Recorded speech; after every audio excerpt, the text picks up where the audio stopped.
मगर एक अजीब सी कैफियत है कि यहाँ यासीन साहब जो हैं वो तिहाड़ की डेथ सेल के अंदर हैं, मगर वो एक वाहिद कैदी है जिसकी फैमिली जो है, जिसकी बच्ची और बेटी को उनसे ना मुलाकात हो सकती है, ना उनके साथ टेलीफोन पे रब्ता हो सकता है हमारा, ना ईमेल पे, ना टेलीग्राम के थ्रू, ना कोई वीडियो कॉन्फ्रेंसिंग। आजकल तो इंटरनेट का दौर है, तो हमारी एक ऐसी दूरी है कि जो एक आवाज़ का भी रिश्ता था वो इस खूनी मोदी सरकार ने वो भी काट दिया है। और बहुत से जो हुर्रियत के अजीम तरीन रहनुमा है इस वक्त जेलों के अंदर बंद हैं। जहाँ तक हमारी इतलातें राब्ते हो रहे हैं उनकी अपनी फैमिलीज़ के साथ, मगर रज़िया जो है ये नन्ही बच्ची, ये 2 साल की थी जब उसने अपने बाप की गोद में बैठी थी। उसके बाद बाप की गोद और बाप की शफकत और बाप का साया उसको जो है नहीं मिला। आप सब गवाह हैं कि सड़कों पे ये आपके सामने प्रोटेस्ट में बच्ची प्रेम में होती थी और अब ये खैर से 10 साल की हो गई है। और कितने साल हो गए हैं। और मैं क्योंकि एक पाकिस्तानी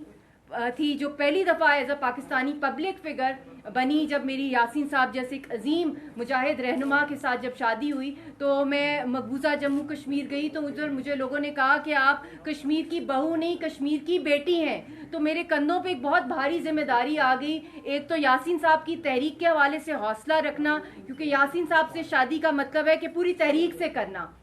वहाँ पे आपका कैद व बंद, आपका पहला घर तो जेल है, कैद है।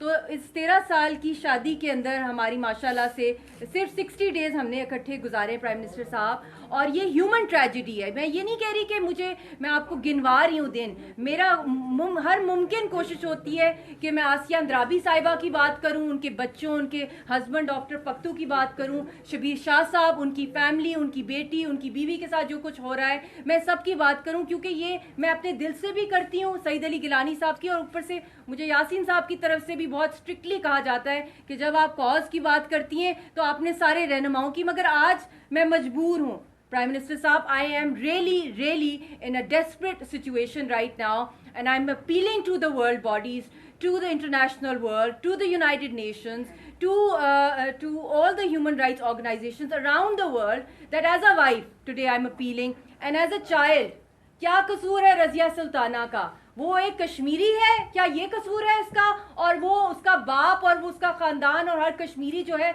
वो आज़ादी मांगता है हिंदुस्तान के साथ, हक़ खुद इरादियत की बात करता है। क्या इसी वजह से हर जो बच्चा कश्मीर में पैदा होता है वो एक कैद में है और वो यतीम है?